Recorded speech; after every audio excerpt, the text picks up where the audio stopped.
Hey, everybody, it's the NFL Wildcard Preview, Wildcard NFL Predictions, and NFL Picks. It is the FTN Fantasy Schatz and Tanier NFL Podcast for Thursday, January 9th, 2025. Hi, I'm Aaron Schatz. You know me as the DVOA guy from FTN Fantasy. He's Mike Tanier. You know him from his Substack, which is miketanier.substack.com, and we are going to preview the first 5 of the 6 wildcard games for this weekend. We're going to leave Monday's game for Monday's show, but we'll do the first 5. A reminder that you can comment or ask questions during the show if you are watching us live, which we do every 11 a.m. Monday and Thursday. So go ahead and make your questions and your comments. And we are brought to you, of course, by Underdog Fantasy, which is the easiest place to play fantasy sports and the fastest growing app in the industry. And they have a deposit match for FTN users with up to $1,000 back when you sign up with code FTN. That is up to $1,000 extra.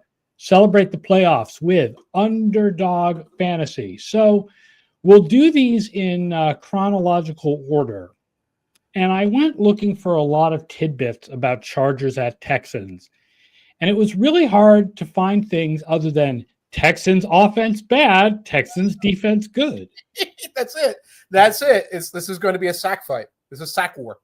Sack versus sack. I think that the Chargers first of all, the Chargers pass rush is surprisingly not that great this year, despite the presence of Mack and Bosa. But the Texans' offensive line is so bad, that they'll get their sacks. Yeah, Chargers got a lot of sacks against the Aiden O'Connells or the Raiders quarterbacks of the world and like other weaker ones earlier. But the big thing, I started to do the injury reports, and I started the injury report with Shaq Mason is hurt. And I just wanted to stop right there. That Shaq Mason, if you don't know, is the one good guy on the interior line for the Texans who's halfway decent. With Shaq Mason hurt, I believe Juice Scruggs is playing all 3 interior offensive line positions for the Texans. There's also Kenyon Green and Kendrick Green and Kevin Green and Connor Green and Kenley Green. Too many greens. It's like too many cooks. If Kevin Green was in there, they'd have a chance. They have a lot of very bad, very green interior offensive linemen. You know, there'll be a lot of the other side. The Texans are number 1 in ESPN's pass rush win rate, and the tackles are really good for the Chargers. Rashawn Slater and Joe Alt, but the interior line is not as good. So there should be sacks on both sides. There will be sacks. And Rashawn Slater had an injury. He missed the finale. He should be healthy. Bunch of guys banged up on the Chargers line who they anticipate will play. Trey Pipkins may be out at guard, but they have experienced backup guard Jamari Slater who'll be coming in for him. CLN. It's interesting. The Chargers are not as good on run defense. They're only 17th in run defense, but the Texans were 27th running the ball this year. I don't know how Joe Mixon made the Pro Bowl. I think it was because he kept getting back to the line of scrimmage with 3 guys on him. That's how he got to the I guess. Yeah. The Chargers aren't very good running either. They like to run because they've got that we're a Harbaugh team, we run, but they're especially not good running on first and second down. They're much better running on third down, which is, nice and all, but what you really want to be able to do is run on first down. Yes, and both J.K. Dobbins and Gus and Edwards have ankle issues. They were limited in practice. I figure if you tie them together by their injured ankles, let them run on their healthy ankles, then you can just build a running game out of that. Hitchhiker's Pie points out Herbert has taken by far his highest rate of sacks this year, over 1.5% more per dropback than any other year. I feel like I'm being baited. You're being baited. He'll also probably run a little bit. The Texans defense ranked 31st in the league on quarterback scrambles. Interesting. Only the Giants defense was worse. So Herbert running a little bit, I think we'll see. He does run. He can take off. And that is interesting because when I hear quarterback rushing statistics, I'm kind of assuming it's the teams that play Lamar twice or played Jalen Hurts twice. That does not apply to the Texans. I mean, they played Richardson. That's true. Yeah, and I don't know how many. I don't remember which Colts games were Richardson and which ones were Flacco. So I don't know. I don't remember. Maybe they let Flacco run for 4 yards and that screwed up their I will point out, Tarheeb still, I'll give Tarheeb still props again, had an amazing rookie year for the Chargers. Chargers are second against short passes, but 21st against deep passes, which would be nice if the Texans could keep CJ Stroud upright long enough to throw any deep passes. Yeah, that sounds like the split that kills them against the Bills or something like that. But yeah, we're just going to keep circling around. We have two not that great teams who are about to get into a sack fight. I mean, that's what this is. Like the Chargers. Yeah, the Chargers are better than the Texans. The Chargers were better than the Texans this year. Right? Of the 14 teams that are left, the Texans are the lowest in weighted DVOA. Not surprising. So, and the Chargers are middle. They're like 7th or 8th. So, okay. The Chargers feel like, I talk a lot about the big 7, the 7 teams that I think are real Super Bowl contenders. Mm-hmm. And I think the Chargers and Rams, the 2 LA teams, are the best of the other 7. I could buy that. And they're not in the big 7. No, and I think there's a gap. I think there's a gap between them and the big 7. Like there's a yes, but this is the one game that does. This is the AFC game that doesn't have the Ravens, the Bills, or the Chiefs. So go Chargers. Yeah, I'll give you one more bit of injury information for the Chargers. Josh Palmer is out. Quentin Johnson was sick during the week and also has a thigh issue. If you start adding up, just about everybody on the Chargers starting offense has some kind of little issue. And, it starts to sound a little bit like it's going to be Herbert and McConkey against the world. Then again, that's Chargers football most of the time, but it's just going to be worse than. Yeah, it's the question is just, can the Texans score enough? Yeah, and not give up so many sacks and things like that they're just giving field goal opportunities on the other. Right. The line is Chargers -3. Yeah. I mean, I feel Chargers. I think the Chargers are just a better team. Yeah. I wouldn't go up to 4 if it moved. Because then you're worried about backdoor cover, a close game, things like that. -3 with the push option. I'm comfortable with the Chargers. 8 o'clock is the classic Steelers-Ravens rivalry. 8 o'clock Saturday night, 10-7 Steelers at the 12-5 Ravens. These 2 teams obviously played twice already. The Steelers won 18-16 in Week 11. Mm-hmm. When Boswell hit 6 field goals, and I believe Justin Tucker missed 2. Yeah. And Wilson was bad. Yeah. He had no touchdowns with a pick and 4 sacks. Yeah, there were two or three 50-plus yard field goals by Boswell to get those 6 field goals. 2 or 3. And then in Week 16, the Ravens won 34-17. It was close, and they pulled away in the second half with 17 straight points, including a pick 6 by Marlon Humphrey. And Russell Wilson had 2 touchdowns, but he also had a pick and 3 sacks. And the line in this game is Ravens -9.5 right now as we speak. Yes. As much as I like the Ravens, that line is still making my head spin. I know, and I'm with you a little bit, even though I know my numbers love the Ravens so much. Yes, Chris Rojas points out light snow is predicted in Baltimore. It's going out of that's dissipating. That is dissipating as of like 2 hours ago when I checked. I will say the stats is just an interesting stat. You would think about that Wilson should have an advantage against the Ravens defense if you look at their defensive numbers from the whole season. Right. The problem is that everything changed in Week 11. Okay. So the Ravens were 29th against wide receiver 1. But since Week 11, it's 12th. Okay. They were 24th up the middle, where Wilson is 2nd. Interesting. But 7th since Week 11. They benched a safety. And Wilson deep is great, right? The Ravens are 28th against deep passes, but 5th since Week 11. So, like, if you look at since they benched Eddie Jackson and Marcus Williams and moved Kyle Hamilton to full-time safety, all the weaknesses that it looked like Wilson could attack them on are all gone. Right. And Wilson has sort of slipped in that period, too, in terms of the deterioration in his play. I will point out that the Ravens may want to blitz Wilson more. The Ravens were 7th in DVOA on the blitz, even if you include the first 10 weeks. What about the roughing the passer penalties? Do you include those? Well, that's probably not included. There will be roughing the passing penalties. Their greatest weakness. Yeah. The penalties, the Ravens had something like 35 more penalties than their opponents, and the Steelers had something like 20 fewer penalties than their opponents. Yes.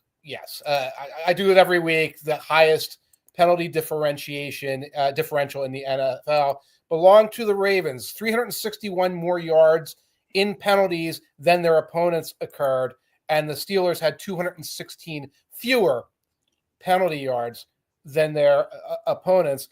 That's not a trend you can rely on week to week, especially in a home playoff game for the Ravens. Two other Steeler advantages. Mm-hmm. They have a clear special team advantage. Okay. Both on field goals and on punting. Boswell was on the injury report, although it sounds like it's the flu, and that he's probably going to be okay. The other big thing on the injury report, and I'm just going to say, this is another thing where I don't say, oh, means the Steelers are going to win. It's the thing that has my 9.5-point spread brain like really broken, is that Zay Flowers has not practiced all week. Wide receiver 1, big part of that offense. It really looks like he's not going to be able to go. So Jackson will be throwing to his tight ends and to Bateman and Aguilar, not the guy who can catch the screen pass and turn it into 25 yards. Bring on the Aguilar drops. Dripes? What's a dripe? Drops. We catching them, unlike Aguilar, just putting that out there. An Aguilar drop that creates a gripe is a dripe. It's a dripe. But he never did, baby. The other thing is the Steelers were the best defense in the league against scrambles. The Steelers allowed 63 scramble yards, and every other team allowed at least 140. Which is weird because, again, Lamar twice. They had all the different Browns dudes out there. I think they had Deshaun in one. They had Jalen Hurts on that schedule, etc. You look at the designed run yards, though, and they were more exposed in design yards. You can design a run against that team, but they are good at clamping down on scrambles. Yeah, Lamar Jackson had 68 rushing yards in the 2 games, which is less than he usually has. Yes. That's usually what he has in 1 game, not in 2. Right. Everything is like, I can recite more stats. The Ravens were second in explosive run rate, while the Steelers were 22nd allowing explosive runs. So look for quick, Henry can get some runs against this team. Dante Jackson should be back, had a really good year for the Steelers. That's important for them. But everything seems to point towards the idea of the Ravens winning. Mm-hmm. And the only question is, what do you want to do about the line? And my numbers like the Ravens, but I'm with you. I think that the Steelers will make this closer than 9.5, and that I would go with Steelers plus 9.5 as far as a betting. Yeah. I would take Steelers plus 9.5 because of that line. Again, the temperature, it looks like it's going to be around 27 degrees around kickoff. I think the snow has actually left the forecast. That's not going to be much of a factor, except that cold can be a limiting factor on scoring to a degree. I just hate the idea. And I ran all these numbers about the spreads. Like these teams don't cover against each other when the spread is big. The spread is never more than like 5 points in these games. The 9.5 is telling me go Steelers, even though I think the Ravens will win this game. Another game where some snow was at least on the forecast, I don't know if it still is the Sunday 1 p.m. game, and that is the Denver Broncos at 10-7 at the 13-4 Buffalo Bills.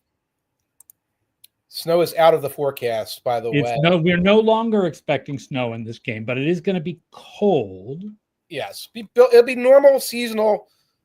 Like 28 degrees or something like that. It's Buffalo in January. Yeah, and of course this is one where you need to remove Week 18 when you look at the stats, right? Because the Broncos were 6th in DVOA, but if you remove Week 18, they're like 10th.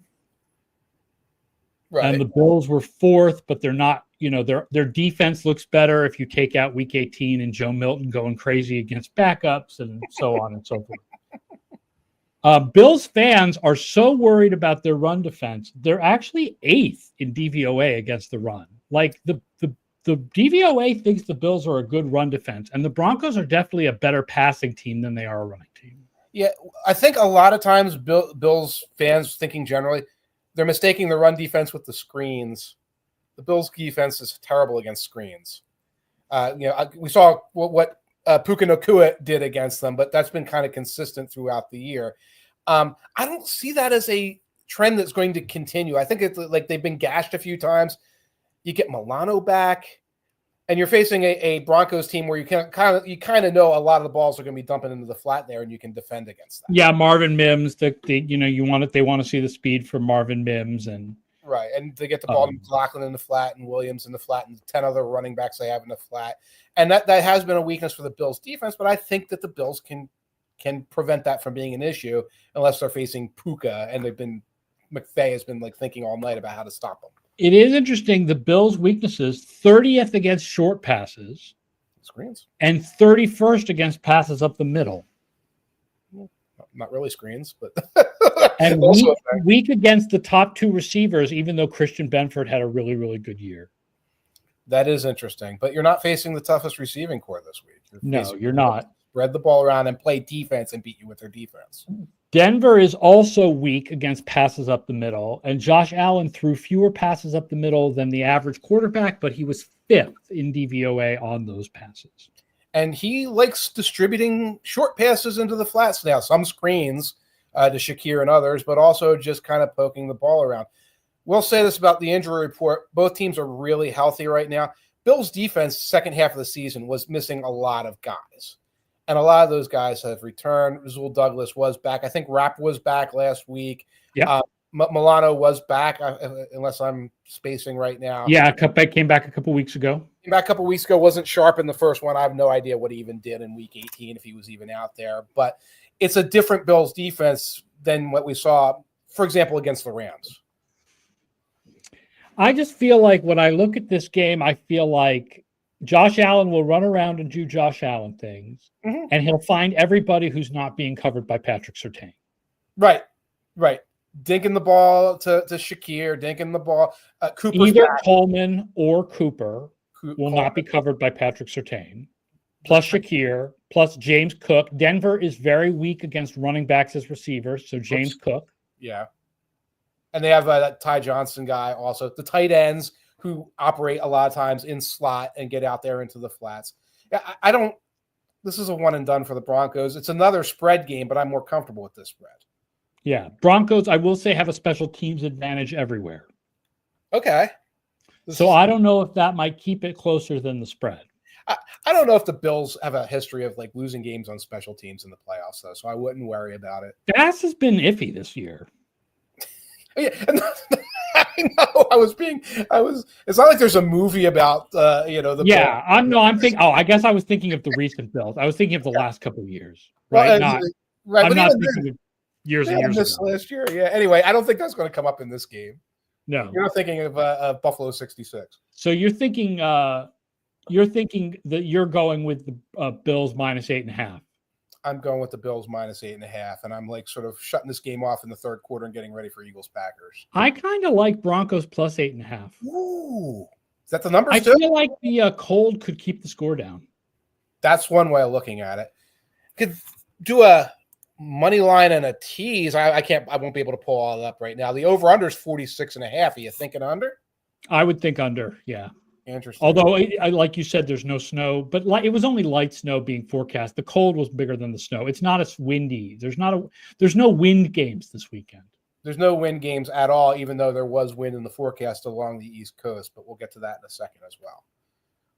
The warmest game of the weekend is coming here.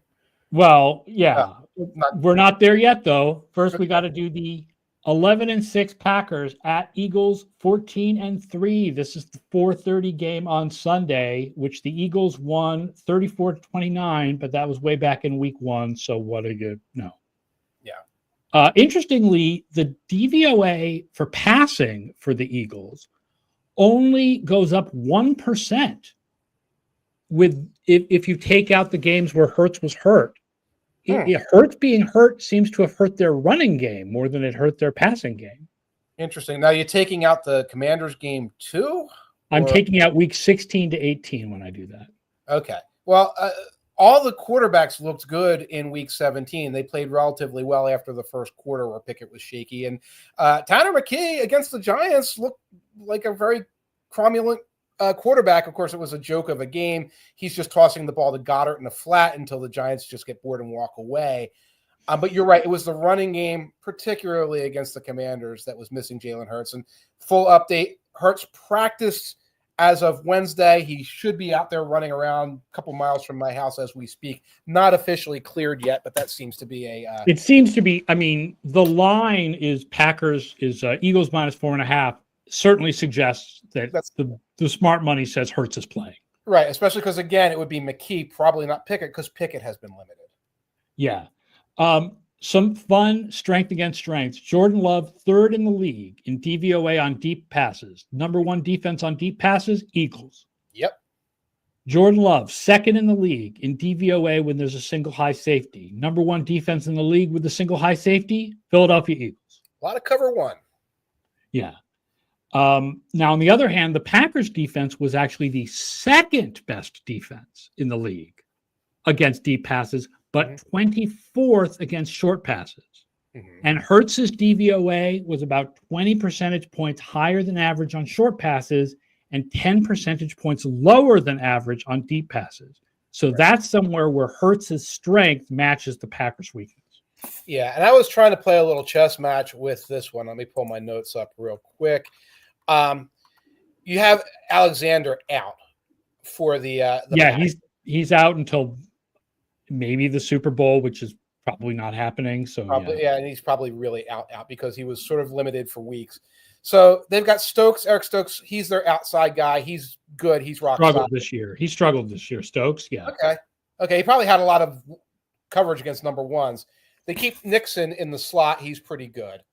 And the other guy is Carrington Valentine, who really struggled, although he had a couple of strong weeks at the end. So what's probably going to happen the way the Eagles match up, the Eagles like to put Devontae Smith in the slot, and they like to put A.J. Brown wide. They like to do like a twins with them, and then they put Jahan Decoy on the other side.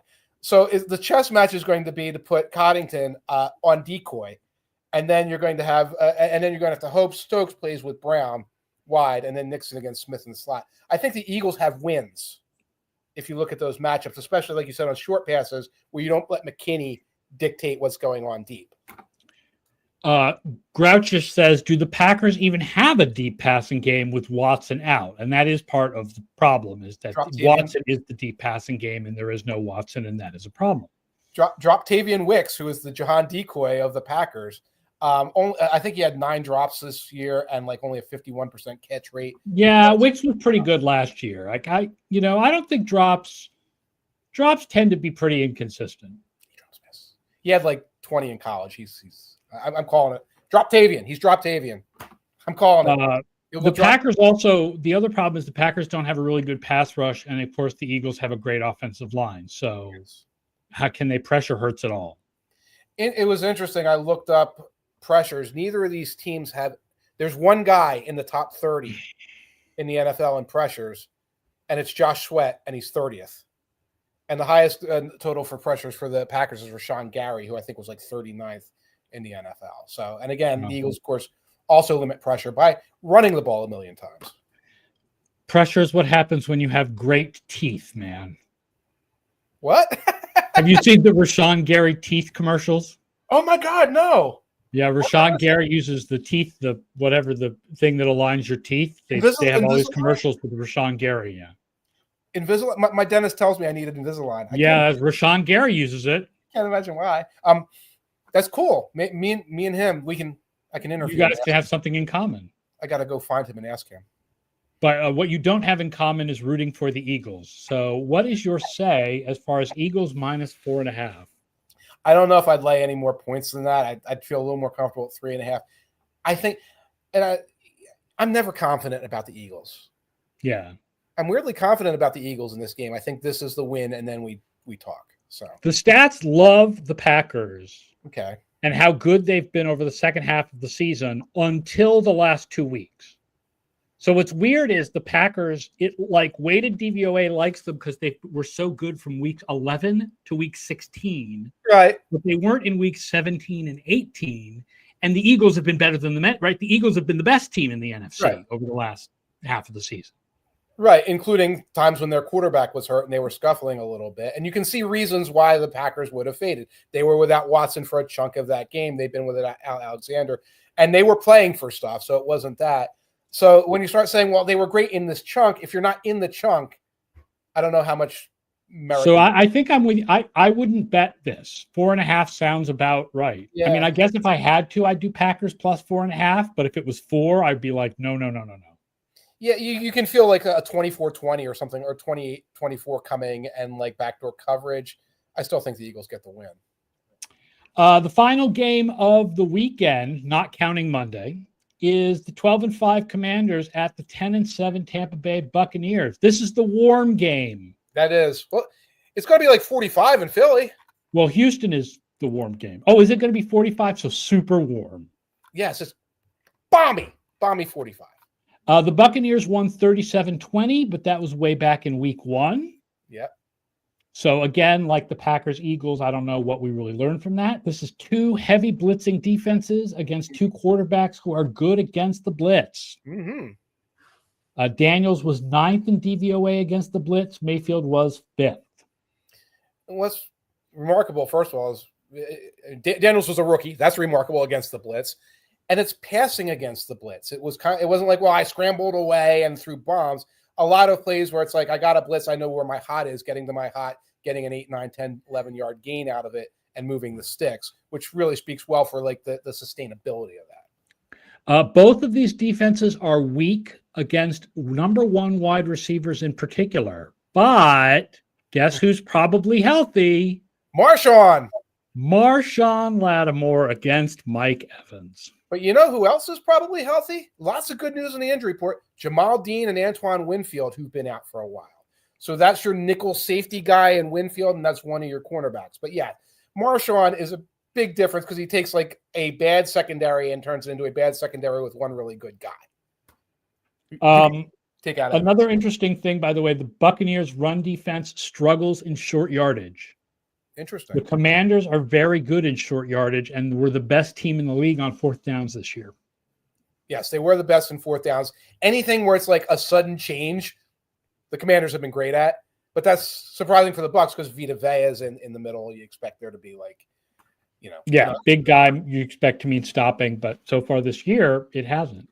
The line on this one is Buccaneers -3, and I think I said this on Monday's show, and I'll say it again. I like the Commanders. I think that's my best bet of the week is Commanders +3. Wow. I have so little feel for this, and the Commanders hurt my brain because, again, everything's a 4th down conversion in the 4th quarter or whatever. I'll go with you then. I'll go with the Commanders on this. Yeah. And then the last game, of course, is the Rams at the Vikings at the Rams. Let's hope that it can be played in Los Angeles and hope that everybody is okay. People are okay in Los Angeles. Sounds like good news was starting to happen overnight, but I don't want to commit to that. But hopefully, if there was good the winds were dying down somewhat. Hopefully everybody's okay. Hopefully everybody from the 2 Los Angeles teams is okay.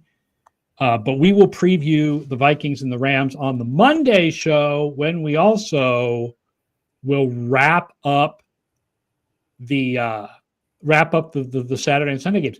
Useful title says, are we trusting Cliff Kingsbury in the playoffs? Did you notice what the Commanders did not do in the second half of the year? They did not. The offense did not decline. Right. It did a little bit in the middle of the year, but that was because of the rib injury, and they went back up. They didn't have a serious second half fall off this year like the Cliff Kingsbury teams always do. Right. I don't know. My trust is he is interviewing for head coaching candidates. I'm not super trustworthy there. I'll trust him for the rest of this football season to not be the problem. Let's put it that way. Yeah, I mean, would I trust Cliff Kingsbury if they were playing the Eagles? That's a different question, but right. Hitchhiker's Pie says the DYAR season write-up coming. It came yesterday. Oh. People should read that yesterday. Was the Quick Reads DYAR write-up of the whole season was on the FTN site. Yes, Kittle had the second highest tight end DYAR of all time. Lamar Jackson almost became the 4th quarterback with passing DVOA of 50%, but just missed it. Jake Ferguson had the worst tight end season ever. Whoa, really? Yeah, I mean, obviously that's not all his fault. You have to blame the quarterbacks. Well, but like he was bad with Prescott, and then he was really bad with Cooper Rush, and then he was really, really, really bad on 6 passes from Trey Lance. But one of those was a fumble, and that is not Trey Lance's fault. Can't blame Trey Lance for the fumble. I'm sure that they were. I spaced on them late in the year, but try to use him as their possession receiver. I did not know this dropped either. I have to go check it out as well. Elijah Moore and Wendell Robinson had terrible years. Historically bad DYARs. Not the worst ever, but like close to it. When you're the underneath guy for like Tommy the Giants this year. Yeah. And Elijah Moore is bad every year. My numbers hate Elijah Moore with the passion of 1,000 suns. He is like we got to get this guy the ball in space, and every year you're just dumping slot screens to him that are like gains of 1. It's been like the space is a closet. Like, they talk about guys blocking in a phone booth. Like Elijah Moore gets the ball in a phone booth. Like he's not going anywhere. Right. All right. So make sure you check that out on the FTN site, the Quick Reads Year in Review, and also Brian Knowles' Joe Thomas All-Stars. What if every team from the playoffs could pick a player from a non-playoff team? Ooh. Which the Broncos would have Joe Burrow in that case. That'd be exciting. Okay, one more question. Michael Allen Brewer says, any leftover Black Monday thoughts? Yeah, there have been some firings since we did the Monday show. Do you have thoughts about Antonio Pierce? I was more like Antonio Pierce should go by far than Jared Mayo should go. If they said we're keeping Jared Mayo for another year, and it's like, okay, I understand. Pierce was kind of overmatched from the get-go. He was promoted in the first place. So, like, I'm more comfortable with him going than I was with Pierce. I don't have much else to say. Yeah, the Seattle offensive coordinator seemed like a weird change to me. Yeah. Seattle's been bad in the red zone for 3 years. He was only offensive coordinator for 1 year. Are we blaming him for this? Like, what? That seems like a weird change. San Francisco hasn't been happy with any of their defensive coordinators since Robert Saleh left. So why not just get Robert Saleh back, which is what looks like is going to happen. Right. They fired their special teams coordinator because Kyle Shanahan has to order those 30-yard field goals and then get mad if somebody misses them. And then Rand Carthon, I was actually on a Titans podcast yesterday. I mean, I don't have any opinion about Rand Carthon at all. He's similar to Joe Sheen in that he inherited a big mess. Yeah, and he hasn't cleaned it up. And he hasn't cleaned it up, and he might have made it a little worse. I think Sheen made his mess worse. But, Carthon went out there this year and like, well, Levis is my quarterback, and I'm bringing in Boyd, and I'm bringing in Pollard, and I'm doing all these other things. And it was sort of, and like Jamal Adams and these guys on defense, and it was sort of like you could tell he was throwing good money after bad. I don't know if I would have blamed him for everything personally, but I kind of understand what happened. There's a weird situation in Tennessee where they've made the team president now basically the acting GM, which means whoever gets hired as GM doesn't actually have the GM power. So who's going to want that job? Right. You see how that goes. This is somebody got a little coup. And they're keeping Callahan, who's sort of a lame duck. So if the team president, I forget his name, it's Hans Gruber or something like that. Yeah, Crater or something. I don't know. Yeah, but like he's gonna, he'll bring in his own guy as coach, and you'll have one of those things going on for a couple of years. No one will notice though, because it's Tennessee. No one notices. That's probably true. All right, that does it for today's show. Thank you all for listening and watching. Please don't forget to rate and subscribe to the show. And we will be back on Monday at 11 a.m. in order to review Wild Card Weekend and preview the Rams and the Vikings. Until then, enjoy all the football, everybody.